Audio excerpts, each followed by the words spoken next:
No matter whether they're chasing or setting, the birthday boy today is likely to play a role, as he has throughout the series, even when it's not been his birthday.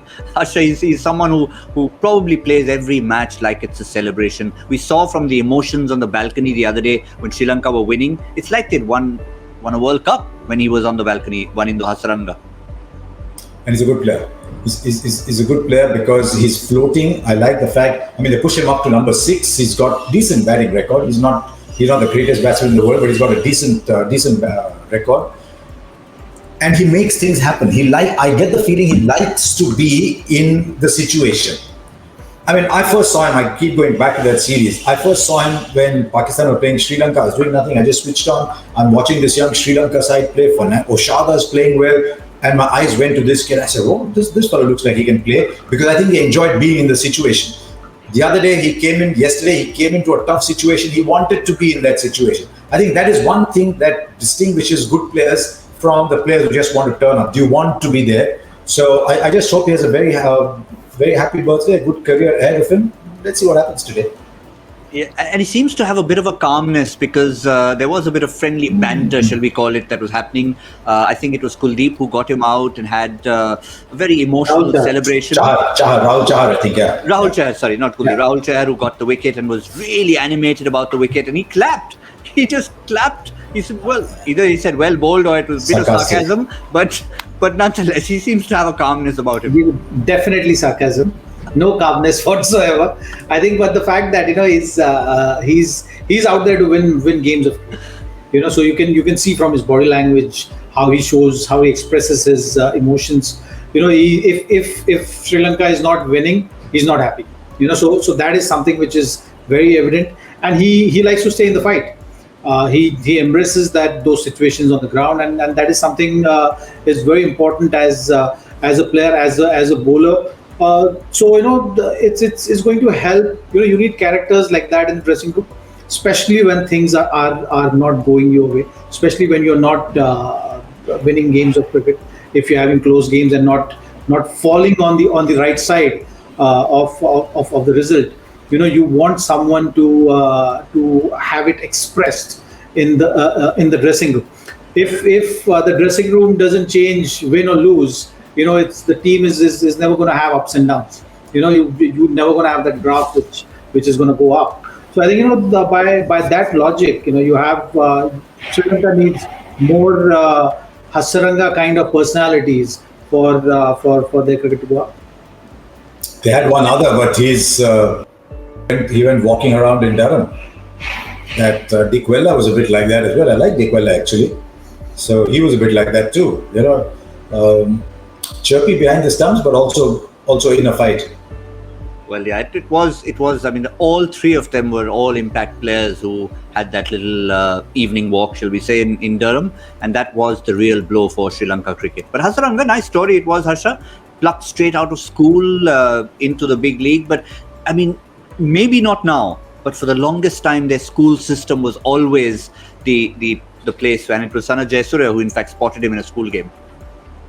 But also, it's what you do with the talent that matters, and how the talent perceives itself. I don't think there's any country in the world that can say there is no talent. It's what you make of these people who are coming up, and that's why I said right on the first day, Sri Lanka will never be short of ability. It's what they do on the ground that matters eventually. So we saw Dick Weller, he looked a very good player. We saw Kusal Mendes, he looked a really good player. Kusal Pereira's played one of the innings of the decade in South Africa when he went there. We've seen Oshada, we've seen Avishkar, we've seen so many of these players coming through. This fellow looks like he's got a little bit more to him because he's a 2-in-1 player. I don't think he's the greatest leg spinner in the world. He's not a big turner, but he's there. He's giving you 4 overs. He's willing to back up. He's a very valuable player. But I would like to see what becomes of him, because in recent times, you look at a lot of Sri Lankan players and they don't become what you think they could have become, all the way from Angelo Matthews down. Well, we've talked about some of the all-round. Once again, I think Matthews would have been classified in Harsha's book, just like Hasaranga. And let's talk about some of the spinners now, the leading spinners. And just let's have a look at these numbers first since Hasaranga's debut. And again, we had done a similar comparison during the ODI series. and you can see all the other spinners around him, such big names. But how would you interpret these numbers, Harsha? I'm looking at some of them and seeing what kind of tracks they're playing on. Rashid Khan to me is a league apart, but look at someone like Adam Zampa, who's a really good bowler, 24 matches, 24 wickets. So in these numbers, Hasaranga is holding his own, and he's holding his own quite comfortably. Actually, look at Ish Sodhi. He concedes more runs, but he takes a lot more wickets. And you don't look at Ish Sodhi and you say, wow, one of the greatest in the world. So he started really well. If you look at Kusal Mendes' numbers around this stage of his career, you would have said, wow, we've probably got the new Jayawardena coming up. So he started off really well. Now let's see what he does. I think he's got to play a lot more tough cricket.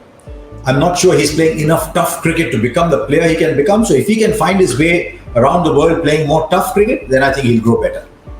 Yeah, in fact, it's interesting. Harsha should mention Ish Sodhi, because we talked at the start of the series about the St. Kitts franchise having picked up Panindu Hasaranga for the CPL. The same player, the same slot last year, Zaheer, was filled by Ish Sodhi.